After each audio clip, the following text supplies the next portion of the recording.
Sabe aquela sensação que você faz de tudo para agradar a sua mãe e parece que nunca é o suficiente, que você só erra? Por outro lado, também existe aquela sensação de que a sua mãe não te ama, de que você é rejeitado e por mais do que você faça, parece que isso nunca vai mudar. Essas sensações já aconteceram com você? Se não, quais são as sensações entre você e a sua mãe? E eu quero dizer que eu vou contar 5 motivos que podem interromper, que podem dificultar, que podem influenciar a conexão com a mãe, e eu vou dar um bônus extra se você ficar até o final. Então não perde, porque isso que eu vou te contar no final eu tenho certeza que você nunca ouviu em lugar nenhum. Eu garanto para você. Então fica comigo até lá.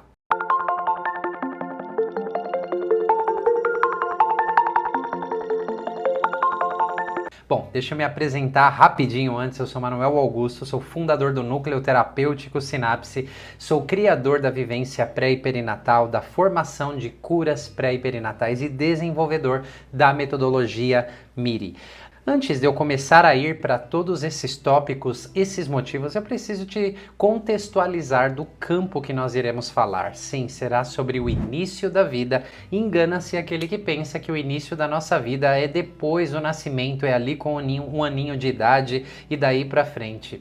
Pois bem, não sei se você sabe, mas os acontecimentos dos 9 meses de vida antes da gente nascer, o nascimento e os primeiros momentos depois do nascimento podem definir um script, um roteiro que a gente vai seguir por toda uma vida. Aqueles 9 meses têm o poder de escrever a história dos 75 anos depois. Bom, 75 porque é a média de vida do brasileiro, por isso eu falei esse número. Vamos lá, a primeira coisa que pode acontecer, que interfere muito na sua relação com a sua mãe, é se sua mãe, quando ela descobriu que estava grávida, ela teve ideações abortivas, ou seja, apenas pensamentos abortivos, ou ela chegou a ter tentativas em abortar você. Claro que foram mal sucedidas porque você está aqui falando comigo, mas os impactos daquelas tentativas, daquelas ideações, elas podem deixar níveis de rejeição muito profundo em você.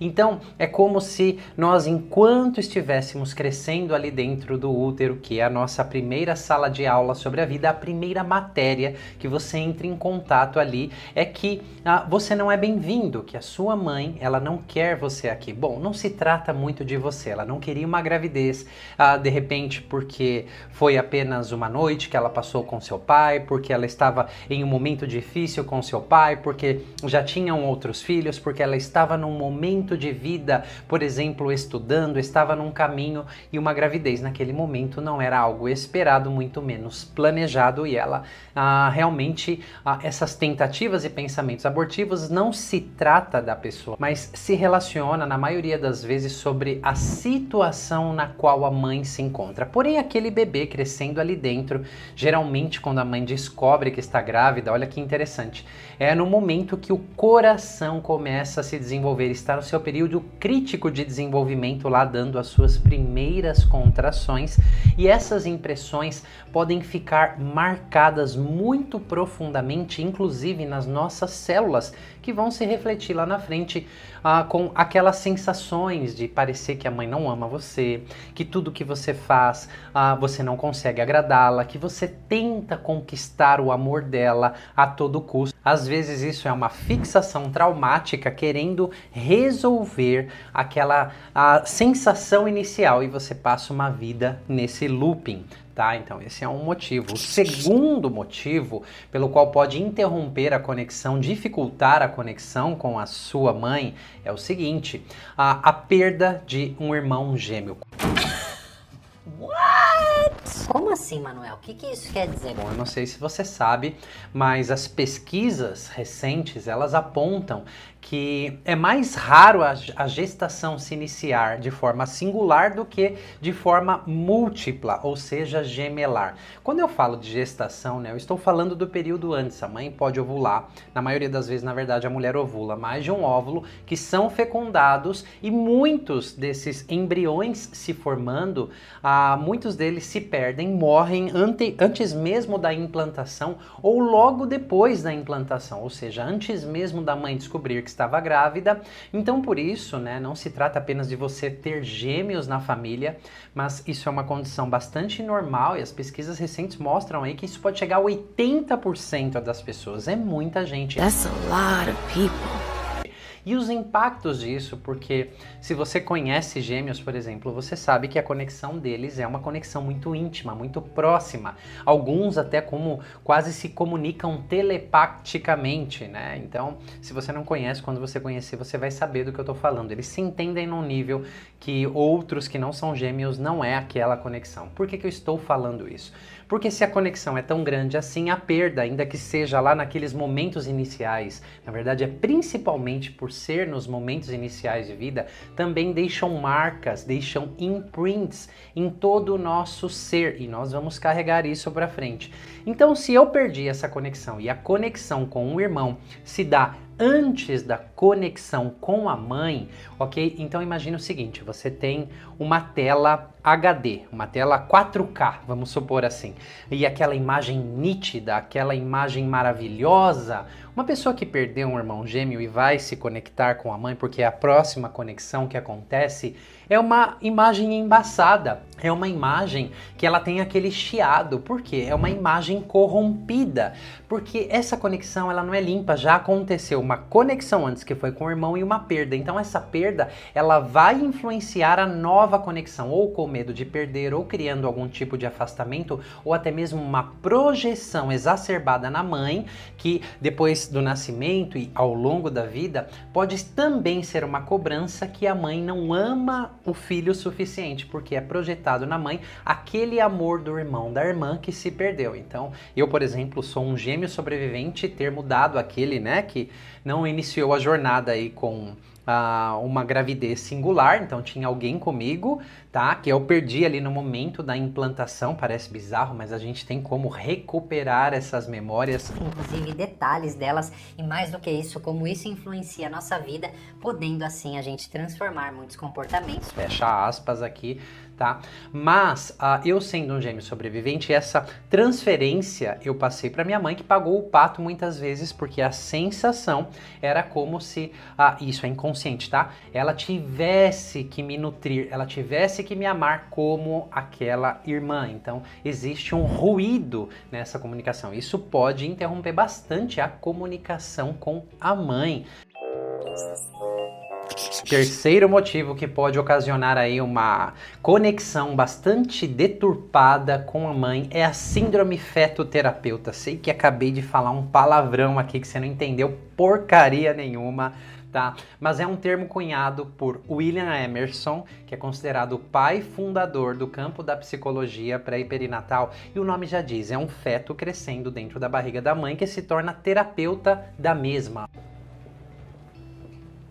What? Ou seja, quando a gente está se desenvolvendo na barriga da mãe, o feto ele marina nos sentimentos da mãe, tá? Então, essa mãe, ela pode ter muitas dores reprimidas, não só ali no momento da gestação, como isso já vir de várias gerações, né? Hoje nós temos pesquisas científicas aí que atestam que traumas são passados de geração em geração através do DNA. Isso não é especulação, isso é ciência, tá? Então, olha só que interessante. Quando esse feto se desenvolvendo na barriga da mãe ali, ele marina nos sentimentos dela, nas sombras não elaboradas dessa mãe, ele se conecta à dor dessa mãe. Então, trabalhando, né, com milhares de pessoas regredidas a esse período do tempo, é como se o feto se desenvolvendo fizesse um pacto implícito, inconsciente, tá? Eu chamo de pactos inconscientes, com a mãe, dizendo, eu cuido de você. Então, na vida, isso pode se apresentar como uma tentativa de salvar a mãe o tempo todo, né? De se conectar com a dor dessa mãe, com as injustiças que essa mãe passou ao longo da vida. Então, a síndrome fetoterapeuta também afeta a conexão com a mãe, porque é uma via que só vai para um lado. É como se o filho quisesse só dar muito à mãe, mas ao mesmo tempo esse filho tem necessidades que não foram preenchidas, porque uma criança, ela pode ter esse desejo, um feto no caso, ele pode ter esse desejo, mas ele não tem a capacidade de fazer isso, e mais do que isso, ele é quem precisa dos cuidados da mãe. Então, aqui a equação fica bastante desequilibrada, que é como se ele quisesse cuidar da mãe, se esquecendo de si próprio em muitos aspectos, e isso, com o tempo, vai corromper, né, essa ligação com a mãe ou torná-la bastante disfuncional. O quarto motivo que pode interromper bastante, deturpar a conexão com a mãe é um choque de anestesia. What? I don't understand. Como assim? O que é isso, né? O que é um choque de anestesia? Choque de anestesia é um termo usado no campo da psicologia pré-perinatal, não é um termo somente, é um acontecimento. Porque muitos partos, inclusive partos vaginais, é administrado alguma dose de anestesia na mãe. Todas as cesáreas, essa mãe recebe uma anestesia, ainda que seja uma peridural, né? A conhecida RAC.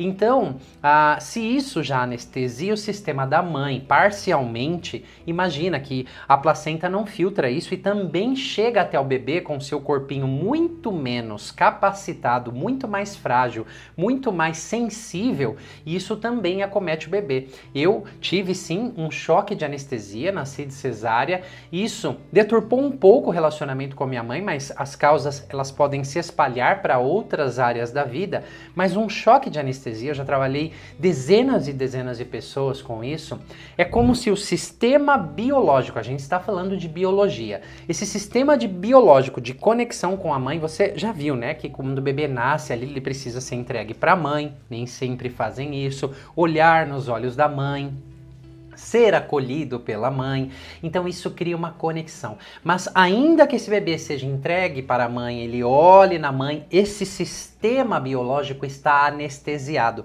que vai causar uma sensação de tentar a conexão e não conseguir, e vice-versa. Então é uma pessoa que na vida adulta vai expressar frases mais ou menos assim: eu tento alcançar e não consigo, eu não consigo chegar no amor das pessoas, e às vezes pode ser específico, eu não consigo me sentir amado pela minha mãe. Pode ter um grau de indiferença porque, por mais que exista o looping de continuar tentando, sempre prevalece a sensação sentida do momento que ficou imprintada. Foi um imprint, uma marca, um selo em todo o sistema biológico. A boa notícia é que tem como a gente liberar isso. Mas aqui, ó, só abrindo uma aspas, não é só saber que você teve um choque de anestesia que isso libera de seu corpo. É realmente necessário trabalhos a nível do sistema nervoso, trabalhos somáticos, junto com trabalhos emocionais. É um lugar que só a cognição, o entendimento, não muda essa condição biológica. Para você ter uma ideia, isso pode chegar a ser bizarro. Muitas pessoas que eu trabalhei assim, que antigamente eram anestesiadas com éter, o cheiro de éter invade a sala, né? Is that true? Yeah, that's true. É realmente impressionante essas memórias celulares desses acontecimentos. Então, o choque de anestesia, ele pode ser muito poderoso, rompendo e interferindo nessa conexão mãe e filho, e pode ter muito amor da mãe do outro lado, essa vontade de conexão, mas esse sistema está anestesiado, que vai criar um looping aí. Eu falei as maneiras principais, mas nunca conseguindo alcançar esta conexão, e esse não alcançar pode se espalhar para outras áreas da vida.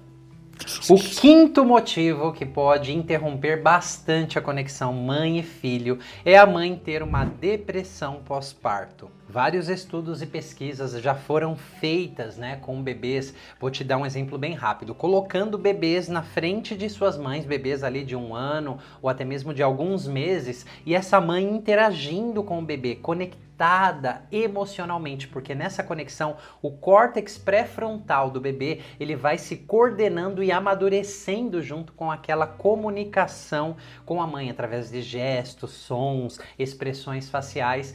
E nesse mesmo experimento, que é chamado de Still Face Experiment, né, que é o experimento da cara de paisagem, eles pedem para a mãe, né, no segundo seguinte, estar lá presencialmente com o corpo, mas não se conectar mais com as expressões do bebê e não interagir mais. É como se só o corpo estivesse ali, e o bebê, dentro de 1 minuto, 1 minuto e meio, já começa a se estressar emocionalmente, a chorar. Então isso realmente é uma evidência muito grande que os pais precisam estar sintonizados emocionalmente. E o que isso tem a ver com a depressão pós-parto? Tudo, né? Por quê? Porque a mãe pode estar até presente de corpo, mas ela está ausente emocionalmente, ela está acometida por aqueles sentimentos que estão sobrecarregando ela, que ela não dá conta, que ela não consegue nem lidar com os próprios sentimentos, quanto mais estar disponível, né, fisicamente, mas mais do que isso, emocionalmente para sua criança, para o seu bebê. Isso com certeza vai interferir muito na conexão mãe e filha,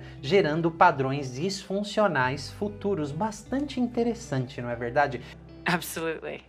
Mas aqui eu tenho o bônus master que talvez você nunca soubesse disso se eu não contasse para você. Mas tem uma outra coisa que eu preciso falar com bastante cuidado, inclusive, que pode, né, comprometer em níveis muito profundos a conexão de um filho com a sua mãe.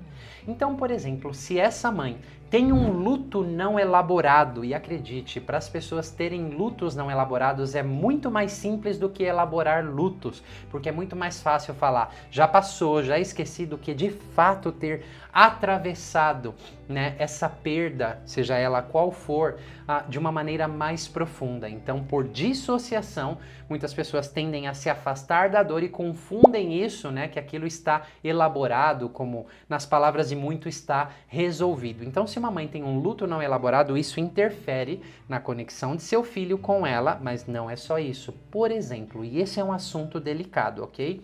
Se uma mãe ela foi abusada sexualmente na infância, quando criança, na adolescência, aqueles sentimentos daquele trauma não elaborado, principalmente de raiva, que atuam em camadas mais profundas, também vão impedir essa conexão de mãe e filho, mesmo que seja décadas lá na frente. Ou seja, esta mãe, que ainda era uma criança, sofreu abusos sexuais quando se torna grávida, né, fica grávida lá na frente, décadas lá na frente, tem um filho, mas os traumas não elaborados continuam lá, mesmo que a pessoa não tenha consciência. Então aquela raiva, quantas pessoas eu já não trabalhei com isso, que os filhos não conseguem se conectar à mãe porque existe aquela camada de raiva.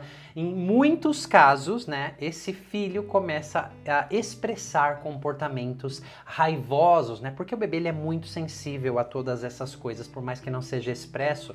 Como eu já disse, ele se conecta muito aos sentimentos da mãe, mesmo aqueles ocultos da própria mãe. Isso pode deturpar muito, prejudicar, né, e influenciar de maneira muito negativa a conexão do bebê com a mãe. Agora me diga aqui, quanto conteúdo incrível, não é verdade? Então eu nem vou dizer assim para você, compartilha esse vídeo, porque você não vai compartilhar se você não quiser. Agora, se você quiser, compartilha aí. Tá? Se você acha que alguém precisa ouvir essas palavras que eu estou falando, que isso aqui, tudo que eu trouxe é fruto de muito estudo, de muitas pesquisas, não tem nada de especulação por aqui, tá bom? E eu quero aqui fazer um combinado com você. Olha só, as 10 primeiras pessoas que comentarem aqui abaixo deste vídeo, as 10 primeiras, tá? Esses comentários chegam para mim, o YouTube me notifica, eu vou responder as suas dúvidas, né, esses comentários relacionados ao tema do vídeo. Se você tem dúvida, eu vou responder pessoalmente as suas dúvidas ali, como quase se fosse uma mentoria, né? O que eu precisar, e se forem muitas linhas ali, eu escrever para você, para os 10 primeiros, eu vou fazer isso. Então, reservado aqui aos 10 primeiros que comentarem, caso você tenha uma dúvida, um comentário qualquer, de acordo com esse conteúdo que eu trouxe aqui. Valeu? Tá dado a dica aí, tá dado conteúdo de super valor aí. Eu vou dizer, inscreva-se no canal agora mesmo, mas eu não diria isso se isso não fosse para o seu benefício. Sabe por quê? Porque se você não se inscrever, você não vai ver os meus próximos vídeos. Então, quem está perdendo é você, porque você pode perder um próximo conteúdo que tem o poder de mudar a sua vida, que tem o poder de dar blow minds aí, que tem o poder de mudar coisas muito profundas dentro de você. Então, se você quiser, inscreva-se no canal e toque o sininho para os próximos vídeos você poder receber aí, né, a notificação, porque eu vou agora trazer conteúdos de forma constante nesse nível aqui para você. Gostou? Dá um high five aí. Era isso que eu tinha para contar para você, e vou deixar aqui no final algumas pessoas contando a experiência de acessar esse material intrauterino, porque eu falei desse período pré-perinatal perinatal, mas não são apenas más notícias, porque deve estar uma pergunta na sua cabeça: como eu faço para transformar tudo isso? Para isso nós desenvolvemos a vivência pré e perinatal, que é uma experiência presencial, uma imersão de 3 dias com um número limitado de pessoas onde nós cuidamos dessas questões. Então eu vou te deixar aqui com um relato de alguém que já passou por essa experiência. E vou aterrissando aqui no vídeo com as minhas 2 frases preferidas. Que tal abandonar os seus limites para você poder se tornar tudo aquilo que você nasceu para ser? E olha só, mexer nesses traumas, nesses acontecimentos do início da vida ajuda muito a gente a fazer isso. Te vejo na próxima! O que me surpreendeu muito foi a suavidade e a delicadeza com que se vai tão fundo, sem precisar que haja um desgaste, um sofrimento novo para se trabalhar com esses conteúdos, né? E o quanto as coisas vão fazendo sentido, se encaixando, né? Até que no 3º dia você tem quase que um panorama novo da vida, né? E além disso, também me deu a oportunidade, que não fazia parte da minha expectativa inicial, mas superou muito, né? Não só de me reencontrar com os meus pais de uma forma diferente, mas de me reencontrar comigo como pessoa e comigo como mãe, né? Eu trazia também muitas culpas e perguntas enquanto mãe, dado a tudo que eu tinha de questões e perguntas sobre mim, né? E viver essa experiência aqui durante esses 3 dias me deu a oportunidade de também respeitar a história dos meus filhos como a jornada deles. Eu sou uma parte da jornada deles, eu não sou a jornada deles, né? Então isso foi muito, muito bom e eu nem esperava. Meu nome é Débora Hereno, eu sou astróloga e terapeuta. E eu vinha buscando algumas respostas que eu não tinha encontrado por outros caminhos. E quando conheci o conteúdo, né, do Manuel, do Centro Terapêutico Sinapse, isso me deu uma luz de esperança de talvez encontrar as respostas que eu precisava. Por que eu senti uma tristeza que não tinha equivalência com os acontecimentos da minha vida, pelo menos os conhecidos, né? E era uma tristeza muito profunda e que se manifestava muito especialmente também próximo e na data do meu aniversário. E eu não entendia por que eu não gostava de comemorar o meu aniversário, por que eu não era uma pessoa tão festiva assim de um modo geral. Óbvio que minha incomodação não era com as festas, mas sim com esse sentimento de tristeza que eu carregava e que me incomodava bastante.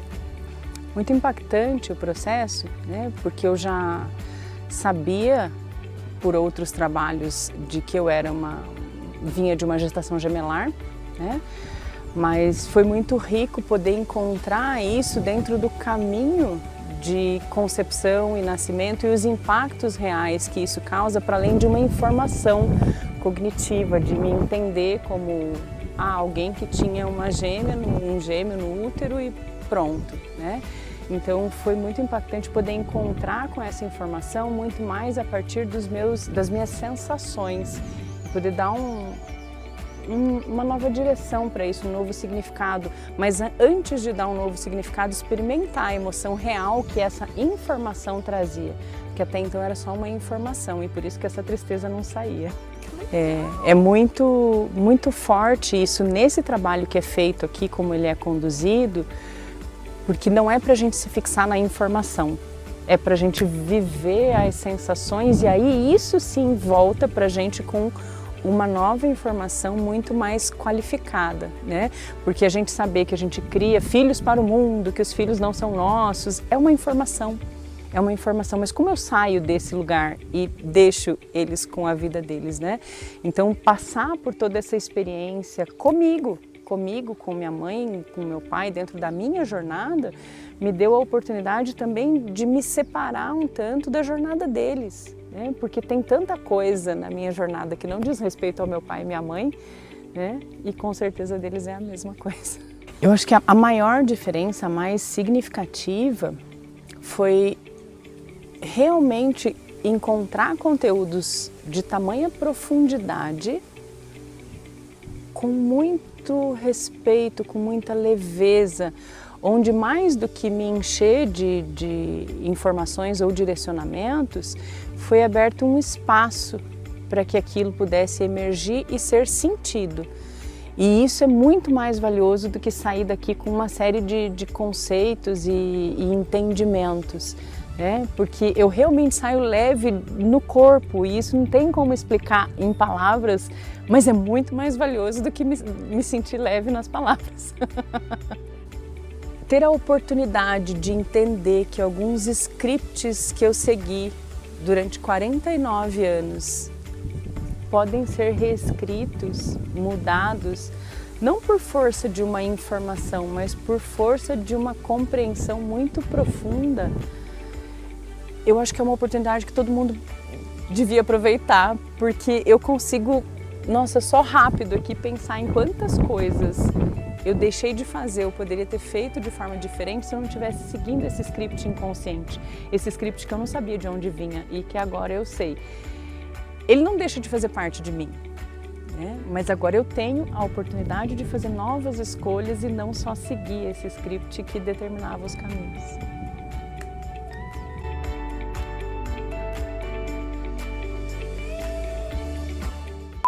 Quando esse feto, né, se desenvolvendo ali na barriga da mãe, Ei, fugiu.